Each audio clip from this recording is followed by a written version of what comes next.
Hello everyone. देखिए ये क्या बन रहा है। कुछ समझ में आया?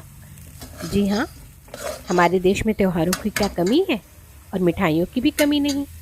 तो ये ख़ास मिठाई तो हर घर में बनती ही बनती है। जी हाँ, ये है गुजिया। और गुजिया हम कैसे बनाते हैं, इसे अपने घर में हम सब बनाते हैं, अलग अलग तरीके से बनाते हैं। कोई थोड़ा मीठा बनाता है, कोई ज़्यादा मीठा, कोई कम ड्राई फ्रूट्स, कोई ज़्यादा ड्राई फ्रूट्स। और इसके बाद कोई भरभरा बनाता है, कोई थोड़ा ठस ठस बनाता है जिसमें कि भरा हुआ होता है, जैसे मैं बनाती हूँ। और खोआ और सारे ड्राई फ्रूट्स और चीनी को मिला के बहुत ही बेहतरीन मिठाई तैयार होती है। मैंने 1 पाव खोए की ये मिठाई तैयार की, घर में गुजिया तैयार की, जिसमें लिया है ये बेसिक सा ड्राई फ्रूट जो कि हम सब रोज़ यूज़ करते हैं अपनी मिठाइयों में। तो ये है किशमिश, चिरौंजी, खसखस, छोटी इलायची पाउडर, काजू बादाम कद्दूकस किया हुआ, नारियल कद्दूकस कद्दूकस किया हुआ। साथ में लिया है हमने 50 ग्राम चीनी। मेरी चीनी थोड़ी सी मोटे दाने की थी, इसे थोड़ा सा कम डाला क्योंकि 1 पाव के हिसाब से मैं बता रही हूँ। आप अपने हिसाब से मीठा कम या ज़्यादा कर सकते हैं और ड्राई फ्रूट्स को भी कम या ज़्यादा कर सकते हैं। तो मैंने लिया था 1 पाव खोआ, और खोए में डाला ये सभी ड्राई फ्रूट्स और चीनी। और 1 पाव खोआ को हमने बहुत ही अच्छे से धीमी आंच पे धीरे-धीरे पका लिया था, यानी उसे भून लिया था। और उसे हमने तब तक भुना जब तक कि वो हल्का गुलाबी नहीं हो गया। ध्यान रहे, खोआ को हमेशा चलाते रहना है बराबर, जब तक कि वो अच्छे से गुलाबी ना हो जाए, क्योंकि ये बहुत जल्दी पकड़ लेता है कढ़ाई और लाल हो जाता है। इसलिए हमें अब ये खोआ भून के बिल्कुल तैयार है गुजिया बनने के लिए। अब इसमें मैंने जो 50 ग्राम चीनी रखी थी ना, ये मोटे दाने की चीनी है, इसे डाल दिया और थोड़ा-सा लगभग बचा लिया था क्योंकि मुझे लगा ज़्यादा मीठा हो जाएगा। तो आप कम ज़्यादा मीठा रख सकते हैं, ड्राई फ्रूट्स भी अपने अकॉर्डिंग रख सकते हैं। तो ये देखिए यहाँ पे मैंने सारे ड्राई फ्रूट्स को जो मैंने रखा था पहले बताया हुआ, उसे अच्छे से मिला लिया और कुछ इस तरह से ये मेरा खोआ बन के तैयार हो गया। अब हम लेते हैं 1 पाव के करीब हमने लिया था मैदा। अब मैदा में ये घी है, देशी घी का मैं मोयन देती हूँ। मोयन यानी इसे खस्ता बनाने के लिए हम इस प्रक्रिया को करते हैं। जब तक कि ये बढ़िया सा खस्ता बन के न तैयार हो जाए, तब तक इसमें घी डालेंगे और घी डालते हैं और इसको मिलाते रहते हैं। अच्छे से हाथों से मल-मल के मिलाते हैं जब तक कि एक बढ़िया सी मुट्ठी बन के न तैयार हो जाए। जब हाथ में मुट्ठी बन जाती है, इस मैदे की अच्छी सी मुट्ठी देखिए ये मैंने बना ली है, यानी कि इसमें बढ़िया से घी पड़ चुका है। आप देशी घी, रिफाइंड, मूँगफली ऑयल जो भी आपको पसंद हो, मैं वैसे देशी घी से ही मोयन देती हूँ और भरसक प्रयास करती हूँ कि मैं देशी घी में ही गुजिया बनाऊँ। पर मैंने इस बार मूँगफली ऑयल और देशी घी को मिला के गुजिया बनाया था, यानी तला था, और लेकिन देशी घी का ही मोयन दिया था। देशी घी का मोयन आप घी को प्रयोग तब तक करें जब तक कि अच्छी सी मुट्ठी ना बन जाए, तब तक आप घी को यूज़ कर सकते हैं। यानी कि बहुत ज़्यादा घी भी नहीं डालना है, सिर्फ़ मुट्ठी बनने तक ही डालना है, यानी एक छोटा-सा, जैसे कि हाथ से फिसले ना, जो मैदा है वो हाथ से ना फिसले। अब इसको देखिए थोड़े-थोड़े पानी में मैंने इसे अच्छे से गूँथ लिया है।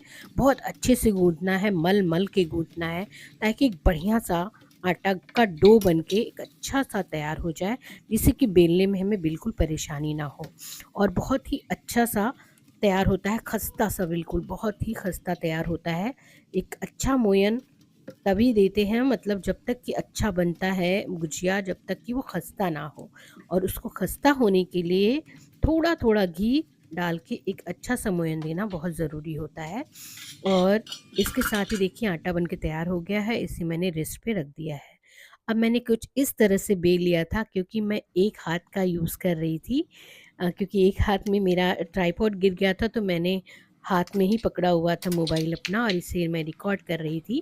ये देखिए, ये मैंने इसे अपने सांचे पे इसे अच्छा सा बना के रख लिया है। बहुत ही पतला नहीं बेलना है आपको। जो इसका आटा बनाना है बहुत पतला नहीं होना चाहिए, बहुत मोटा भी नहीं होना चाहिए, जैसा कि, क्योंकि ये बढ़िया-सा फूलता है जब ये ऐसा बनता है तो। अब ये देखिए एक हाथ से ही मैंने इसे कैसे अच्छे से बनाया है। इसमें जो मटीरियल डाला है मैंने, खोआ और मेवा और जो उसको मिला के बनाया है, देखिए कितने अच्छे से इसमें सेट हो गया है। इसका कारण यही होता है कि हल्के गुनगुने खोए में ही हम चीनी और ड्राई फ्रूट्स को मिला देते हैं। बिना उसको गैस का फ्लेम बंद कर देते हैं, उसके बाद मिलाते हैं। देखिए, इसे मैं खोलने में भी देखिए कामयाब हो गई। एक हाथ से ही खोल रही हूँ।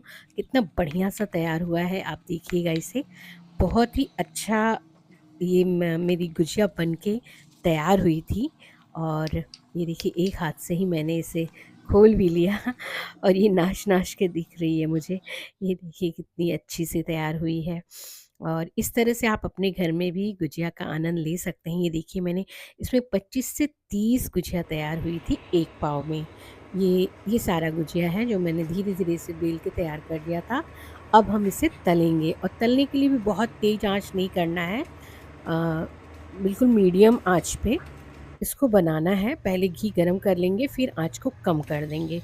इसके बाद एक-एक करके गुजिया डालेंगे, और ध्यान रहे एक साथ बहुत सारी गुजिया नहीं डालनी है। 4 से 5 गुजिया ही निकालिए एक बार में, ताकि खूब बढ़िया से बन के ये तैयार हो जाए। और अगर गुजिया में जैसे मैंने वो मटेरियल तैयार किया ना, तो वो थोड़ी-सी कसी-कसी सी मटेरियल तैयार होती है। जैसे बिल्कुल जैसे लड्डू की तरह हो जाता है वो। तो उससे ना ये गुजिया डोल-डोल हिलती नहीं है। नहीं तो आपकी अगर भरभरी होगी गुजिया का मटेरियल, तो ये बिल्कुल हिलने-डुलने लगती है, और वो अच्छे से मतलब पक नहीं पाती है, एक तरफ से फूल जाती है। और ये अगर इसे कम आँच पे ही मैंने बनाया है, और अगर आप मेरी तरह से इस तरह से इसका मटेरियल तैयार करेंगे, जिसमें कि चीनी को गुनगुने खोए में ही डाल के मिला देंगे ना, तो आपकी गुजिया कभी भी इधर-उधर हिलेगी नहीं भरने के बाद। ये देखिए बढ़िया सी गुजिया मेरी बन के आ गई है, और इसी मैंने प्लेटिंग कर ली है। ये गुजिया बहुत ही अच्छी सी क्रिस्पी और बहुत ही टेस्टी तैयार हुई थी। बहुत ही खसखसी गुजिया एकदम। ये देखिए कुछ गुजिया मैंने तुरंत खाना था तो उतनी तल ली थी गरम-गरम, और ये हाफ़ फ्राई करके रखा हुआ है, इसे बाद में तलूँगी।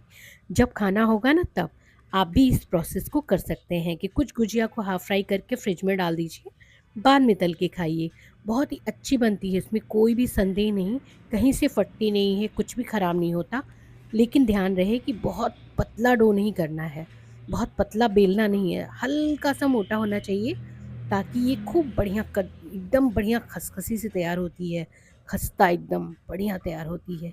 इसे खाने में बहुत मज़ा आता है। तो फिर देर किस बात की, बनाइए गुजिया अपने घर में और खिलाइए सबको खूब बढ़िया सी मिठाई, गुजिया, हाँ, हमारी तरह। और तो फिर मिलते हैं नेक्स्ट ब्लॉग में। आने वाली होली की ढेर सारी शुभकामनाएँ।